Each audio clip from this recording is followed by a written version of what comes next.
What's up, everyone? Eric here. Welcome back to the Outlier podcast. And I have my relatively new friend, Wes, here from Alpha Architect. What's up, Wes? Thanks for joining me. Hey, you got it, Eric. Appreciate being here.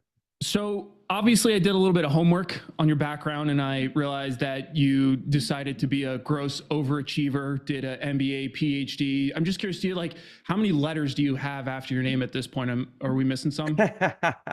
I always just tell people I used to be really motivated when I was younger, and I just, for whatever reason, kept grinding and did a bunch of shit. But I'm a lot lazier now, so that's in the past. I'm living on legacy. I'm not that cool as like I used to be, is what I would say. So, you really had a fascinating background. I ended up catching one of your podcasts with, I think, our mutual friend, Michael Gayed. And a lot of what you guys were talking about really resonated with me. And literally, as I was just talking to you a little bit before we started recording, the way that you've gone about essentially your entire career and then entrance into finance is kind of anomalous, where you started education, took a break, went and did the Marine Corps thing for a bit, spent some time, I think it was in Iraq, advising. And then you came back and decided to do the big brain stuff. Can you just talk a little bit more about how that all molded into your entry into markets eventually? Because I think one of the things a lot of people from my audience may or may not understand is that a lot of people find their way into markets from all different kinds of crazy backgrounds. And I think you represent that to a pretty significant degree. Yes. Let me give you the nickel tour on how the hell I ended up where I am right now. Right. So so I grew up on a cattle ranch in the middle of nowhere in the Colorado mountains, and we were broke as shit. Right. And when I was a kid, I used to have to go hang out with Jaime and work irrigation ditches, flipping hay bales, and like just doing all this manual labor. And I hated it. And I kept asking my dad, I was like, I don't want to do this for the rest of my life. I'd rather have money, because this sucks. Like, it was just that blatant. And he's like, well, he's a freaking cowboy. He doesn't know anything about finance. But I had a grandmother who actually lived in San Diego, where you're based, who was into like this guy called Warren Buffett.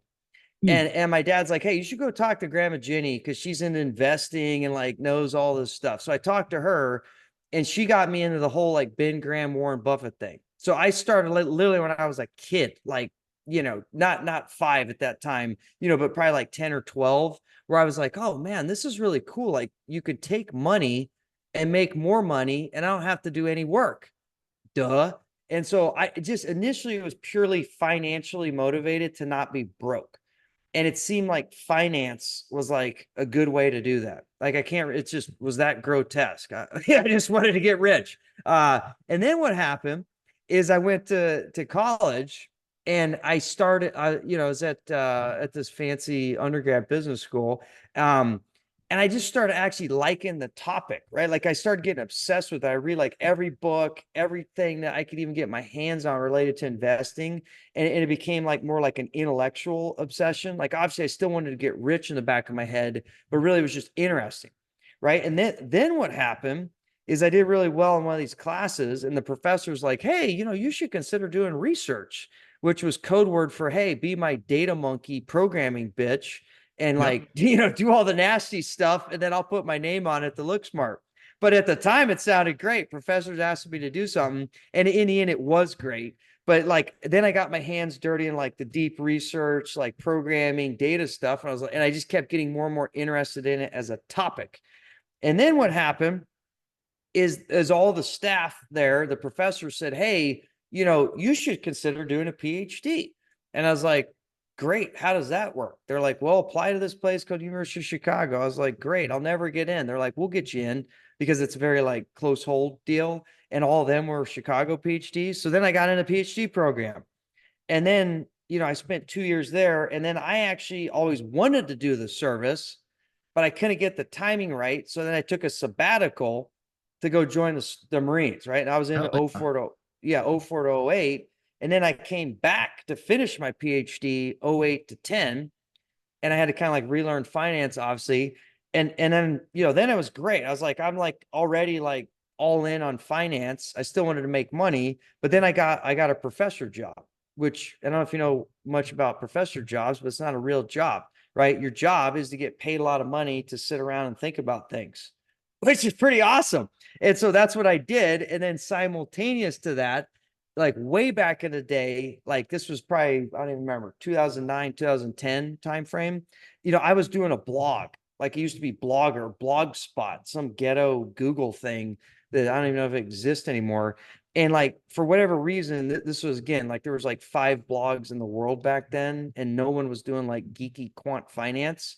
Hell yeah. I had a billionaire cold call me and said, "Hey Wes, I've been reading your blog. I read your dissertation. Can we talk?" And like just dumb luck, man, from a stupid blog. Like I'm sure someone like on your YouTube channel might call you up someday. That's how what happened. And then I was like, "Oh my God, this is my first opportunity to maybe start a business," because I finally met a billionaire who's interested in what I have to say. And one thing led to the next. We got seeded 2012 with 50 mil, and now the rest is history. I quit my professor job, and then we just built, our business to, I don't even know what we got now, 10 or 11 billion dollars or something. I mean, So that once was it's my a journey, billion, how man. do you even track it all, you know? Exactly. My whole life, I was just worried about trying to get 1 million, or like, hey, will someone please give me $10,000? I'm eating ramen noodles here. This sucks. And then now we're at a stage where like, we get 100 billion or 100 million a day. And I'm like, whatever, rounding error. Like it's crazy that how your perspective changes, but I'm still close enough to being broke that I still kind of remember the struggle, but I'm kind of getting soft, and as I keep going into more and more AUM, I gotta stay humble and grounded. Somehow I need to figure that one out so I don't, Don't worry. become. I'm here to bring the poor Please, degenerate yeah, mindset. good, So yeah, I yeah. Make sure I got to keep the humble pie going. That yep, you never I want to got get you. too big for your britches. So first follow-up question from that Sure. is why PhD? You obviously had finished the original prerequisites to go Yeah. essentially start the workforce. Why do more Yeah. education instead of another workforce? To me, like obviously it wasn't a monetary thing because I could have just left with the Right. MBA and go made a lot more money. For me, it was just the challenge, and like PhD is kind of considered like the pinnacle of what you can do. And I was just like, hey, man, I've already done most of the work. Let's just bang this out.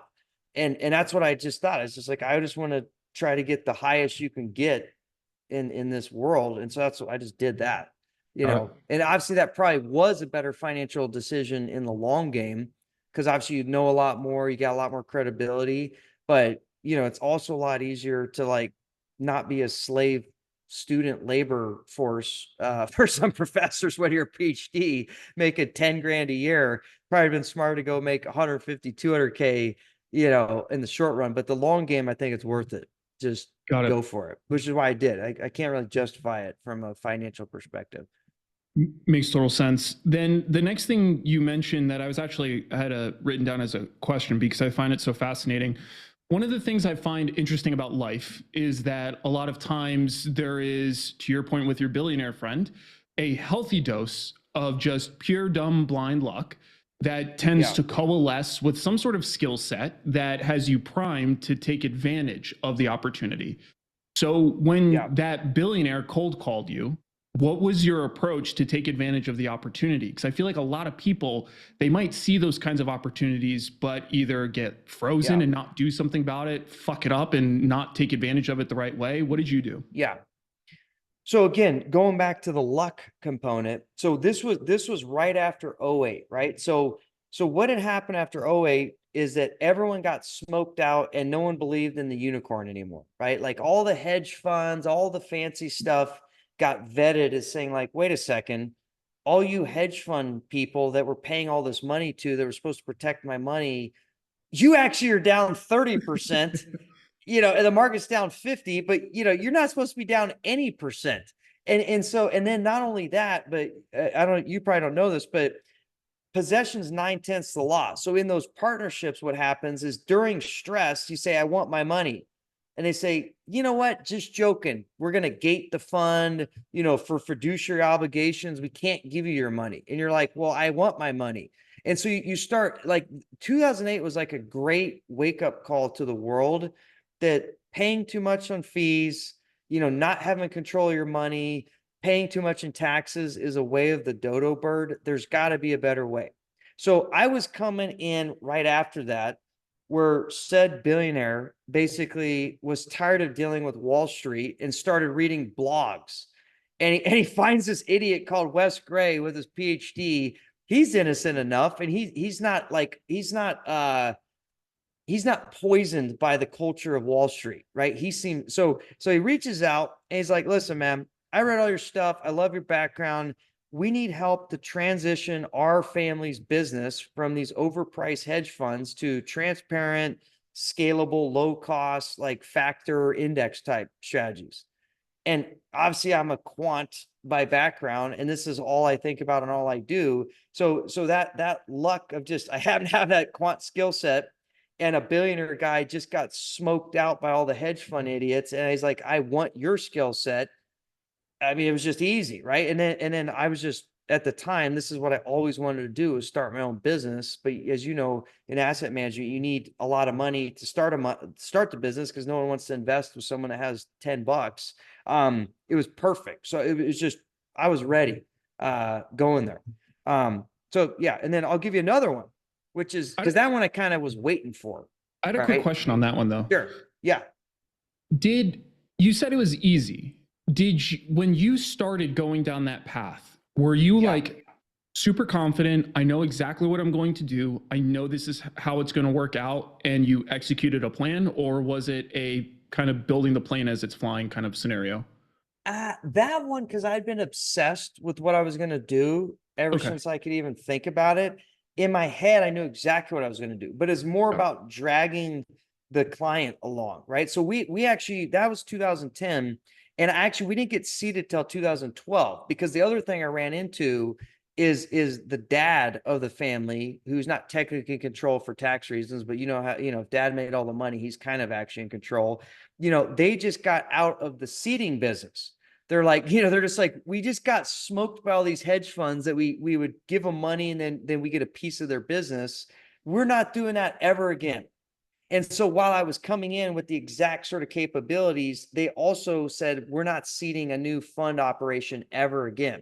And so what I said is like, listen, okay, cool. Give me 2 years. We'll do consulting, we'll do work. And if we show our if we show our value add, can you please beg and plead, and like, can we work a deal if we do the right thing to get seated? So it wasn't automatic. It took like 2 years of grinding it out, showing our capabilities.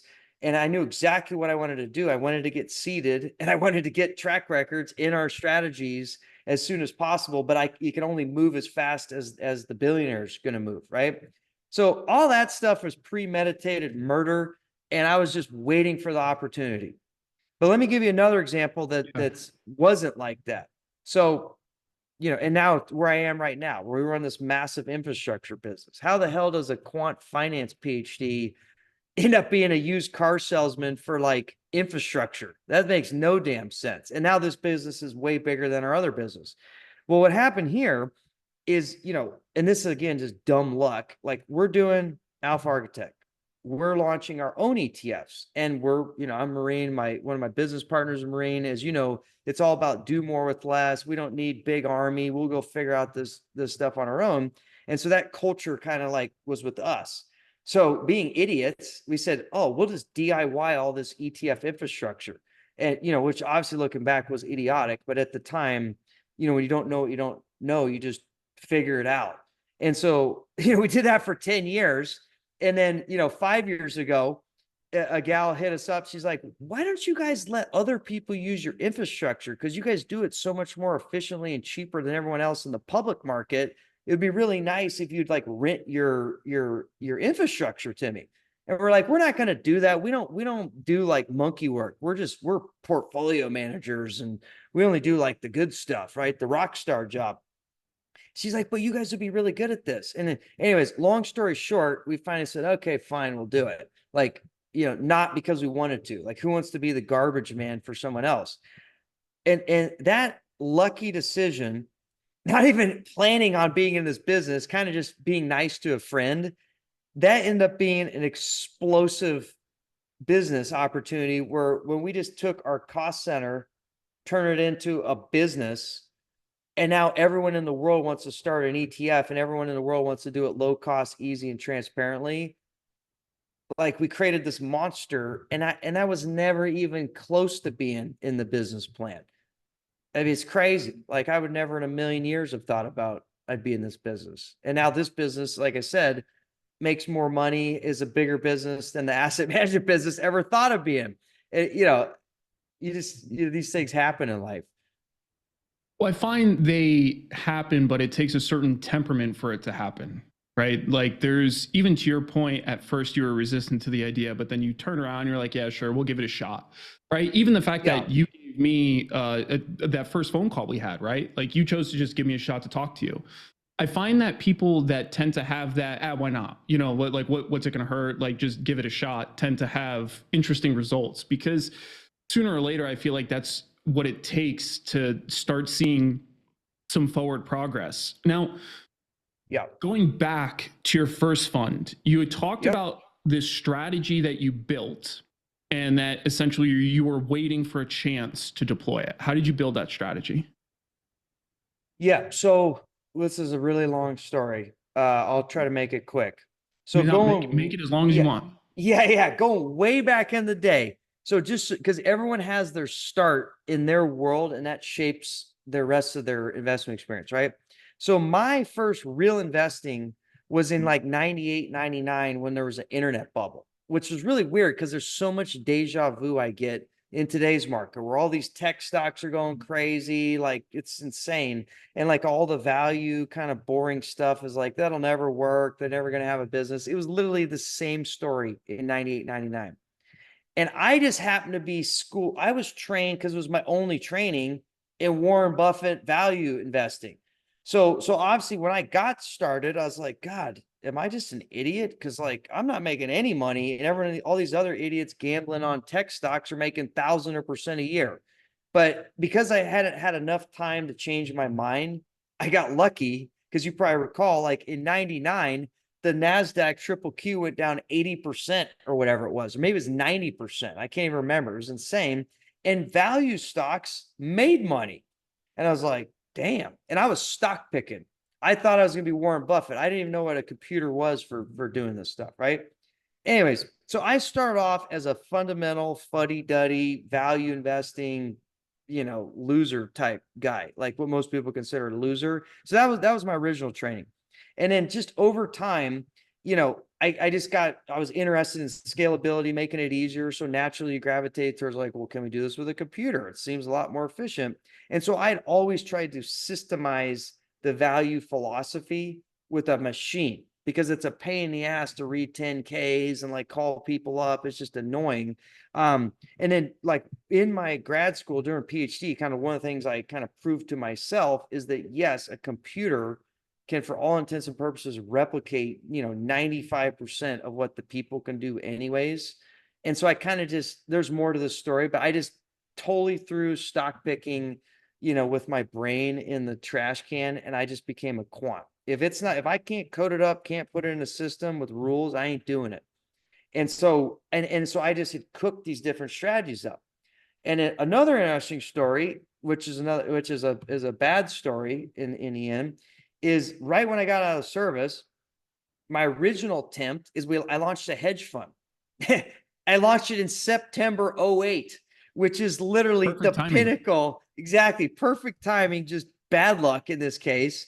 And so I launched this damn quant value, like systematic value strategy, long short, in September 08. Of course, the first month I launched, they say it's basically illegal to short. Like they were calling short positions on like Russell 2000. Like things that you would never think you wouldn't be able to, you could short all the time. Literally, like interactive brokers are like, there's no short available. I'm like, well, how am I going to run a long short fund? Bro. Yeah, if I can't short. and so I was like, well, fuck, I just started this thing and I can't even implement the very strategy. then because I was an idiot, I talked to the partners. I'm like, well, we can't do that. We go back to stock picking. And they're like, sure, if you think there's, and so I did that, blah, blah, blah. And then that fund ended up being a disaster, as you can imagine, because I did stock picking. It should have just been a quant. And then, eventually I had this whole convoluted path where I was a value investor, fundamental, but then I did it systematic and I had a few permutations of it. And then I wrote a book where it's basically a book about this is how I would go about computerizing what value investors do. It's called quantitative value, right? And then that book is the strategy effectively. We've obviously tweaked it over time. And that's what we ended up getting seeded. So this was like probably a 10-year, strategy experience development to finally get there. And we still run those strategies to this day. But that's how I eventually kind of bobbed and weaved to, doing this systematic quantitative value thing. I was just obsessed with it. Talk to me about the focus behind that. I think a lot of thing for traders, and I imagine especially going through your background, there's got to be a pretty significant period of time where you're like testing different things, coming across new ideas, different approaches, but you've kind of stayed centered on your thing, value investing, slightly different permutations and whatnot. So how did you stay so focused on that? And were you testing other things and you kept coming back to home base, or what did that look like? Yeah. So I always, just like anybody, like human nature is to anchor on what you first see and what you think is good. And then once you get anchored on something, it's very hard to accept new ideas. Right. But luckily, I was trained in the depths of University of Chicago, which the culture of that place it's an idea, like violent idea exchange. And like, if you post an idea, our job is not to tell you how great your idea is. Our idea is to tell you how stupid you are and how screwed up it is, which is not exactly a fun culture to be in, to be frank, but it's a great way to kind of just be open to new ideas and never think you have a monopoly on what works. Right. But of course, being a human, started off as a value picker. It worked great at the end of 99 and it worked great through the early 2000s. Thought I was a genius. Then I have, the systematic value book, use those systems, all good. Except, being an academic and being so exposed to academic research where all you have there is just PhDs turning data all day to figure out ideas. I was always aware of things like trend following, momentum, and like gazillions of strategies, right? It's just I was resistant because I knew and had confidence and had ego tied to value. And then it was only just, I guess, actually when especially that billionaire, like with respect to trend following. Like if you would have asked me before 2010 if I thought trend following was a good idea, I'd have told you're fucking insane, right? Because trend following, as you can imagine in value investor circles, is crazy. Like you're a devil worshiper if you think you're gonna move out of the market and like use trend, like price trends to like you, it's literally insanity. It's literally like being a devil worshiper if you're in the value religion camp. And then I had this billionaire guy telling me like, hey man, because he's obviously interested in our value stuff. He's like, I've been to trend following for like 30 years, man. Like, why don't you do that? Like it's common secret. I'm like, well, because professors say it's stupid and you're an idiot. He's like, well, I appreciate you telling me I'm an idiot, even though I'm a billionaire, but you should investigate it more. And so I was like, all right, whatever. He's a client. I'll do it. And I started. Yeah, exactly. I'll appease him, but I know he's going to be wrong. And then sure enough, as I dug in, I'm like, holy shit, like this is one of the greatest ideas ever. Why did all these damn professors shit on this my whole life? And then after the fact, like the last 20 years, there's been a lot more research from academics to say, oh, wow, trend following works. To which most people are like, well, no shit. Like we've known that for 50 years, but it just takes time, right? So I had to adapt because sometimes you just need a trigger point to get you to think outside of your own box. And now that I've been around for so long, I'm open to any idea at some level. I just want to make sure, is it evidence-based? Is it robust? Is it grounded in like some sort of financial economics or behavioral issues? Like it's got to pass the sniff test. But I'm open to a lot of ideas, which is why we do value, we do momentum, we do trend. I do, anything you name, we probably do some element of it now, where that wouldn't have been the case maybe 10 or 15 years ago. That makes a ton of sense. That was actually going to be one of my follow-up questions, because I do find a lot of times there's a really interesting valley between theoretical application and then actual, like, in market application of ideas.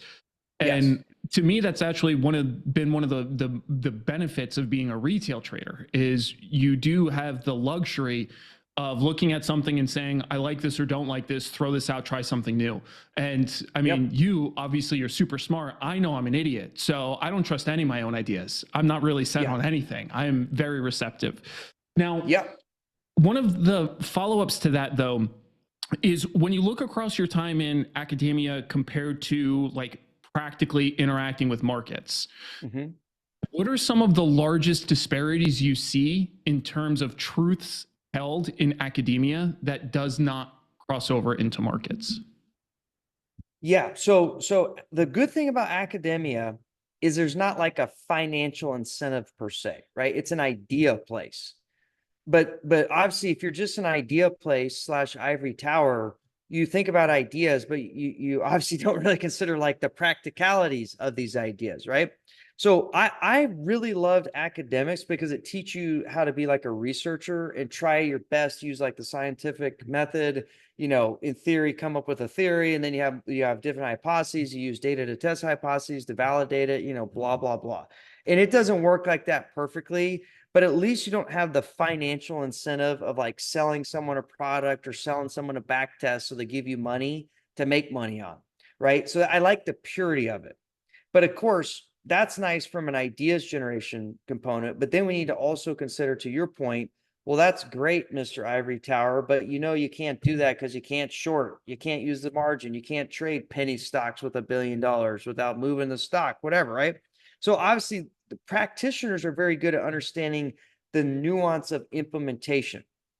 But there's another, the biggest challenge, I think, is academia is great because it's basically trained researchers trying to develop new ideas that go through the fire of peer review. And of course, they got bias, and of course, they got issues like saying trend following stupid. And eventually they'll change their mind, which they've done, but they have clean incentives generally. Practitioners, the issue there is they're good at implementing strategies, but they have to deal with other people's money. So one of the biggest dichotomies is retail investors have this amazing advantage of the sense that it's their money and they want to maximize presumably their benefits, right? Where third party managers in the business of managing money, you're now managing money on behalf of someone else and you need to look good. And how do you look good? Well, in the short run, you have benchmarks. And so there's massive constraints on professionals and investors to conform to the status quo. Because imagine if I have a strategy that does the following. It's underperformed 7 out of 10 years, and it compounds $1 to say $100, but it underperforms 7 out of 10 years, and I'm managing other people's money. The other strategy basically beats the market, call it 8 out of 10 years, but ends up doing $1 to say $95. So over 10-year period, it's actually worse. However, the path is a lot more marketable and it's a lot easier to collect more money to charge fees on other people's money than a strategy that loses 7 times out of 10. Right. So professionals have this very constrained thing that they have to deal with, which is called other people's money, whereas retail people can literally do whatever the hell they want. However, retail people can do whatever the hell they want, but now they also suffer a lot of times from behavioral biases, overconfidence, and all these other problems. So there's no right answer. It's all about like, what are the incentives, what are the behaviors, and then that's going to be the best solution for that particular circumstance. And Yeah, makes a ton it's of just, sense. and there's a lot of edge in there. Like retail people, like, hey, you want to go do some trend following strategies on GameStop?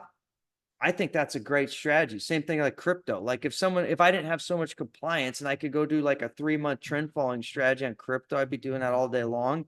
I can't. There's too much compliance. There's too much everything. Like no professional could go gamble on GameStop or even do a smart gamble on GameStop because it's too constraining. Whereas retail, if you can click the button in Robinhood, you can do whatever you want. Right. So there's a lot of opportunities as a retail investor if you can contain your behavioral issues, which is because there's not so many rules on you. Sometimes that can actually make you make bad decisions as well. So it's all about trying to weigh those cost benefits. Yeah, you, I think, did just huge service to analyzing some of the retail perspective. And I think that's super important because I try to remind retail traders that in general, you are disadvantaged in the marketplace. That doesn't mean you're totally disadvantaged. And you're literally Yes. highlighting some of the key advantages I think most of us may or may not capitalize on. So following that Yeah. thread a little bit more, leaning Mhm. into the retail perspective and some of the strengths they have, you highlighted some of the weaknesses being behavioral biases. If Yes. you were a budding retail trader, how would you approach trying to be a successful long-term retail trader? Yeah. So what I would do is do weird stuff, right? Like, for example, like I'll just give an example, like kind of what we do in the business, because we're one of the weird people that we just do weird stuff because I originally built strategies because I wanted to do it for my own money, frankly, even though it's not like anyone else did it, right? So generally, let's say we do a signal that we have a lot of confidence in, call it factor X. Let's just say the value factor, just because everyone knows kind of generally what that is. And you're a retail trader, and you're like, all right, everyone probably knows that buying cheap stocks is a good idea over the long haul. But what's the institutional other people money guy going to do? They're going to be like, wow, God, if you buy cheap stocks over like the next 50 years, in general, you get like 3 or 4% over the market. Great. That's what they're going to look at. How much money can I make on this damn thing? And you can do that because a retail trader can actually think 20, 30 years out, and you can't fire yourself. The institutional trader is going to be like, wait a second, we got to be careful here because we know value can lose its ass over many year stretches. We can't run like buy the top 10% cheap stocks, even though that algorithm looks amazing. What we're going to do is we're going to go out buy all 500 S&P stocks and do little tilts where it's 99% the same as S&P, but we're going to call it value and carry on in life because we're just in the marketing business. We're not in the investing business. Whereas a retail person could be like, I'm not trying to sell my stuff to other people. I did the back test, and just buying the 10% cheapest PE stocks makes 3% more than the market over long horizons. And yeah, it underperforms and looks like puke sometimes. Who cares? Roger that. I'm in. Like, and I'm just giving that as a simple example. I'm not saying it has to be value, but anytime you identify strategies that institutional professional investors would puke on, you're on the right track. And to the extent that they're hard to hold, and if you had to show your statement to your mom every day, she'd be like, what planet do you live on? Like, even though doesn't sound good, that's actually the perfect, because that's where all your edge is doing weird stuff that the institutional guys can't really do. And you have horizon, you can't fire yourself. So any opportunity that high level is weird and hard to do and looks ugly in the short run is usually a great strategy and something that we have competitive edge as a retail trader effectively. It's funny you say that. Have you read the book What Works on Wall Street by Yeah, of O'Shaughnessy? course. Yep. Yeah. So It's a great book. it's funny because he talks a lot about the multi-factor models and a lot of the components that you're referencing there, which is, it's funny because a lot of what I've done on the retail side is I've kind of built my own data set that I can track various factors and essentially conduct similar analysis. I find it interesting that you innately go to kind of long run performance though. Yeah. Is that your typical leaning? Yes, I'll tell you why. I've hung around a lot of rich people, and the number one thing that rich people are good at is avoiding fees and avoiding taxes. All Mm. right. It doesn't matter if you're going to try to the markets are extremely competitive in general. And so if you think over any sort of long duration period, you're going to be able to edge out more than a couple percent without taking extraordinary risk, you're wrong because it's just too competitive, right? However, what can you control? Fees and taxes. And what is the destructor? What is the generator of fees and taxes? Trading a lot.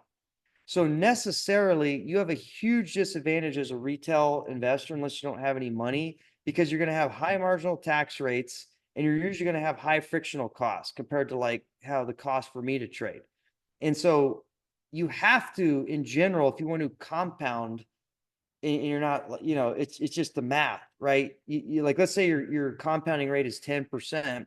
Well, 1 plus 10%, but you got to minus off fee cost, minus off tax costs. That might be 5. 1 plus 0.05 to the 50th is way lower than say 1.07 to the 50th. Where let's say you can do a strategy that makes 7%, but you can do it low turnover and not have to pay a lot of taxes. That's better than something that makes 10%, but after fees and taxes, you make 5%. It's just math. So I've just noticed over the long haul that rich people, the reason they're rich is not because they're genius investors. Frankly, they're usually okay or good enough for government work, but they're great at avoiding taxes and they're great at minimizing fees. So That that's why I so focus on long duration when you're an individual, because it's the only edge you got. Interesting. Yeah, I find that absolutely fascinating because to me, I think one of the things retail traders can do to really amplify returns, at least as far as I've attempted to do, is ride along and try to pace market as best as possible during up years. And then when the market is having drawdowns, do my very best to not participate at all. And I Yes. found by essentially having a slightly more active approach than it sounds like you would lean towards, I've found that actually has worked super well for me because 100%. although I don't have too many like crazy knock out of the ballpark years, I've had 2 negative years, my first two, and both less than 5%. So 100%. You just got to solve the fees and taxes problem. So if you can somehow put this in qualified accounts or get like buy real estate to shield it, you got to get the tax man off your back, or you're never going to be able to compound at the appropriate rates, even with a lot of edge. And then as long as your cost of frictional costs you got managed, because which I'm sure you do. I'm not saying you can't do this. You just want to be very, very painfully aware of how do I do this strategy while minimizing tax hits and fee hits, because that's like the weighing factor that'll just drag you down into the mud at some point.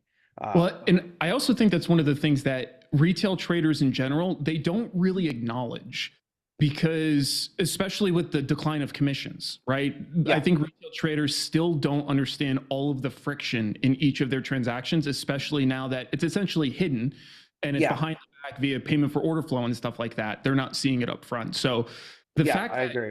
The fact that you highlight that, and that's been one of the most common threads across professional traders that I've spoken with, I think it's something that people should really key into, even though it's not something you can directly see, it's there.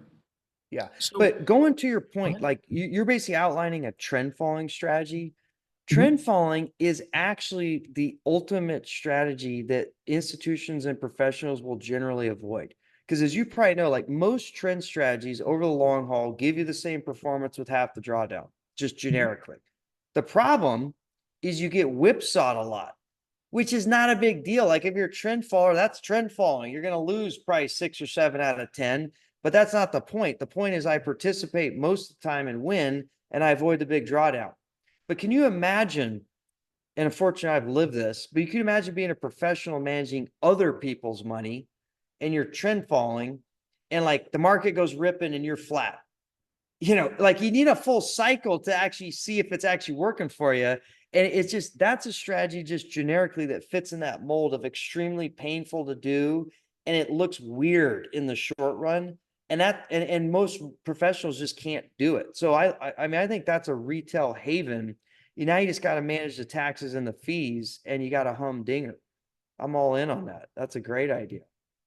Yeah. Well, and it's funny too, because I primarily trade derivatives, so you can add leverage to some of it and, be a real degenerate out there. But that's, that's half the fun. Is I pretty much have to report to my board member, which is my dog sitting right here, and he doesn't seem to care at all. Yeah, I love it. And you can do smart things just because you want to do them. You don't got boards, constituencies, you're not trying to impress somebody. So retail individuals, like retail's kind of got like a negative connotation. What I would say is direct capital owners, because you can be retail and have $10, or you can be retail and have $1 billion.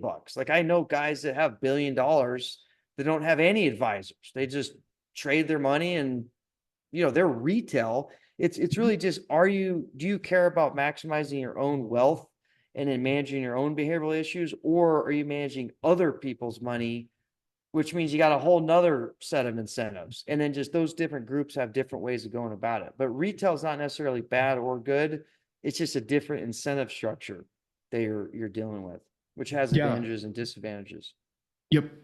I think that makes a lot of sense. And I'm glad that you brought up the behavioral thing as well, because it's something that I refer people a lot. I actually try to get people on SSRN as much as humanly possible and put them in front of different kind Yeah. of studies. Like one of my favorites is The Behavior of Individual Investors by Barbara Leonodine.